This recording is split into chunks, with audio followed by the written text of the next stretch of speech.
Assalamualaikum warahmatullahi wabarakatuh. Anak-anak muallim kelas 6 min 3 Tapanuli Tengah. Pada hari ini kita belajar tentang kandungan surah Al-Alaq. Baik, anak-anak muallim seluruhnya, dengarkan penjelasan video berikut ini. Kandungan surah Al-Alaq.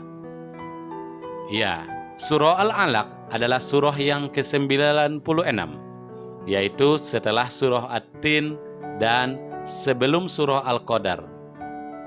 Ini di dalam Al-Quran. Kemudian wahyu yang pertama kali turun yaitu surah Al-Alaq ayat 1-5. Dan ayat ini juga turunnya bertepatan dengan malam 17 Ramadan. Semua ayatnya dari ayat 1-19 itu turun di kota Mekkah, sehingga surah ini dikategorikan ke golongan surah Makkiyah. Dan jumlah ayat dari surah Al-Alaq ini adalah 19 ayat. Baik, selanjutnya anak-anak muallim, kita masuk ke slide kandungan surah Al-Alaq. Ya, ini kita ringkas kandungannya. Yang pertama, pada ayat 1-5 itu kita diperintahkan untuk membaca. Dalam hal ini, kita dituntut untuk mempelajari ilmu pengetahuan, baik ilmu umum maupun ilmu agama.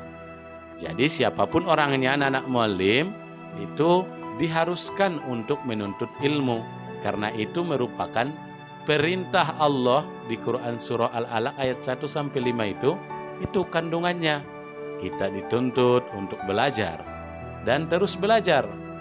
Dan belajarnya bukan hanya tentang ilmu agama saja, tetapi juga ilmu tentang umum, apalagi teknologi seperti saat ini. Ya, kita harus melek teknologi, tetapi kita gunakan teknologi itu ke arah-arah yang baik.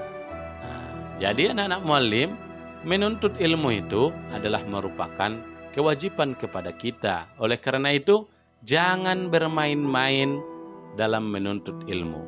Jangan bermain-main ketika belajar. Jangan banyakkan bermain daripada belajar. Itu intinya. Boleh bermain, boleh.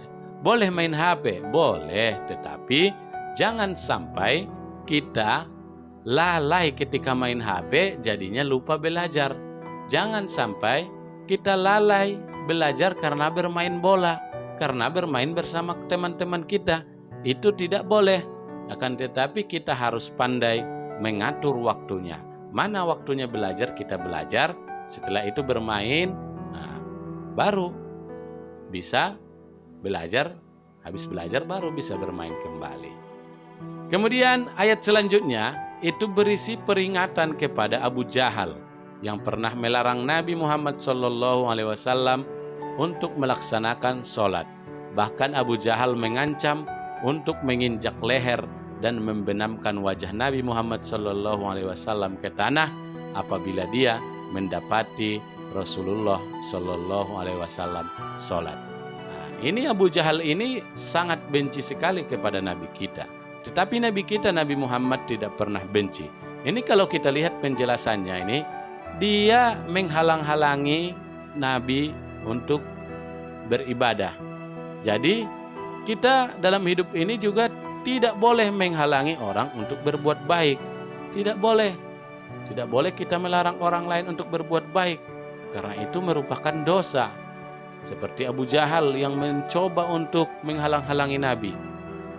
Kan tetapi ini tidak terjadi karena Abu Jahal akhirnya ketakutan sendiri dia, makanya tidak jadi menginjak leher Nabi kita.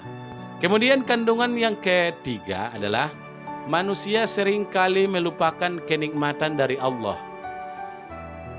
Ketika merasa dirinya kaya dan berkecukupan, bahkan ia menjadi takabur dan menganggap orang lain rendah. Takabur itu adalah sombong, anak-anak muallim semuanya ya. Banyak orang yang lalai ketika dia memiliki harta yang banyak, memiliki rumah yang bagus, memiliki kendaraan, dia jadinya sepele kepada orang lain, menganggap rendah kepada orang lain. Inilah yang tidak boleh. Karena pada dasarnya rezeki yang diberikan Allah kepada kita itu harus kita syukuri, dan jangan sampai membuat kita sombong, jangan sampai membuat kita angkuh, dan jangan sampai kita merendahkan orang lain. Kemudian kandungan yang keempat adalah ayat terakhir. Ayat terakhir berisi larangan untuk mengikuti perilaku orang jahat dan berisi perintah untuk mendekatkan diri dan beribadah kepada Allah Subhanahu wa taala. Itulah kandungan ayat terakhir. Oleh karena itu, anak-anak muallim semua, kita jangan terpengaruh terhadap orang yang tidak baik. Ada orang yang jahat, kita jangan terpengaruh. Ada di sekeliling kita yang jarang sholat, kita jangan terpengaruh. Kan tetapi kita harus mendekatkan diri kepada Allah Subhanahu wa taala.